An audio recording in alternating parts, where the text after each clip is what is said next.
आदि शंकराचार्य का जन्म दक्षिण भारत के केरल राज्य के कालड़ी ग्राम में हुआ था। ये अद्वैत वेदांत के प्रणेता, संस्कृत के विद्वान, उपनिषद व्याख्याता और हिंदू धर्म प्रचारक थे। हिंदू धार्मिक मान्यता के अनुसार इनको भगवान शंकर का अवतार माना जाता है।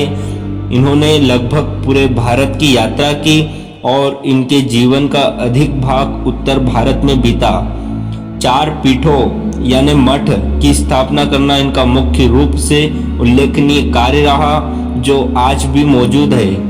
भारत की पवित्र भूमि पर सनातन धर्म का अद्वैतवाद का प्रचार यानी आत्मा और परमात्मा एक ही है।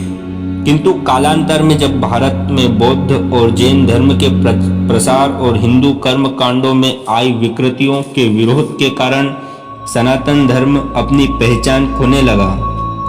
इसके चलते हिंदू धर्म में भी वेदों के ज्ञान को नकारा जाने लगा। सनातन धर्म के अस्तित्व पर आए संकट काल में ही आदि शंकराचार्य संकट मोचन के रूप में अवतरित हुए। वैशाख शुक्ल पंचमी यानी 18 मई के शुभ दिन ही ऐसे ही कर्मयोगी आदि शंकराचार्य का आविर्भाव यानी जन्म दिवस मनाया जाता है।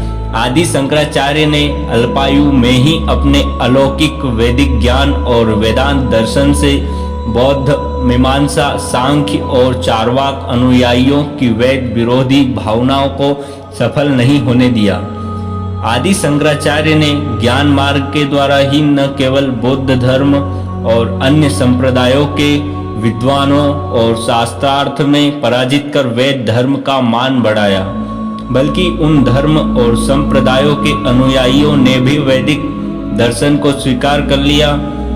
ऐसा कर उन्होंने हिंदू धर्म का पुनर्जागरण के साथ ही सनातन धर्म और वेदों को फिर से स्थापित किया और प्रतिष्ठित करने में अहम योगदान दिया।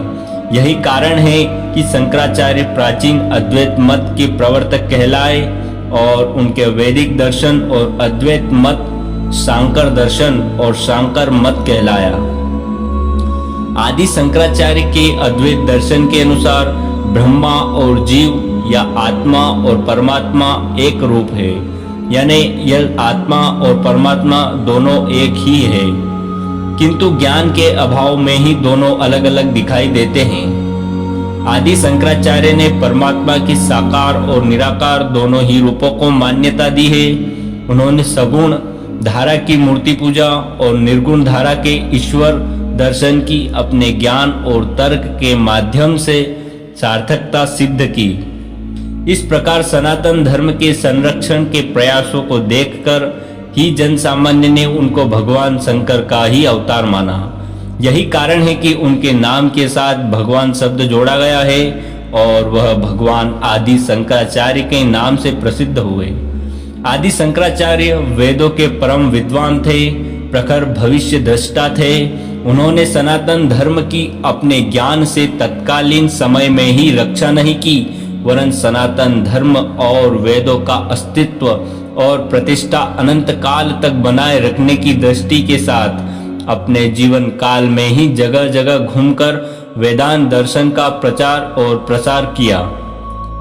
इसी उद्देश्य से उन्होंने देश की चारों दिशाओं में 4 धाम, 4 पीठ, 12 ज्योतिर्लिंगों और अखाड़ों की स्थापना की।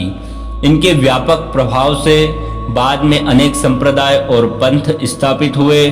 उनके द्वारा इन सब देव स्थानों और धर्मपीठों के स्थानों का चयन उनकी अद्भुत दूरदर्शिता का प्रमाण है। जहां बद्रीनाथ धाम और केदारनाथ ज्योतिर्लिंग हिमालय पर्वत की श्रृंखलाओं में हैं, वहीं शेष मठ सागर के तटों पर अन्य 3 दिशाओं में हैं। इस प्रकार आदि शंकराचार्य ने पूरे देश को सदियों पूर्व ही एक धर्म सूत्र में बांध दिया था, जो आज भी कायम है।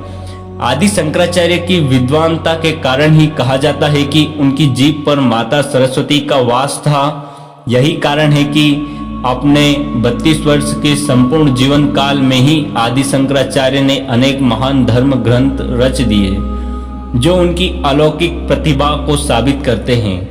आदि शंकराचार्य कर्मयोगी, वेदों की प्रति गहन विचारशीलता, ईश्वरीय प्रेम, त्याग पांडित्य से भरे अद्भुत गुणों की मूर्ति थे। आदि शंकराचार्य ने प्रखर ज्ञान और बुद्धि बल से ही 8 वर्ष की उम्र में चारों वेद और वेदांगों का ज्ञान प्राप्त किया।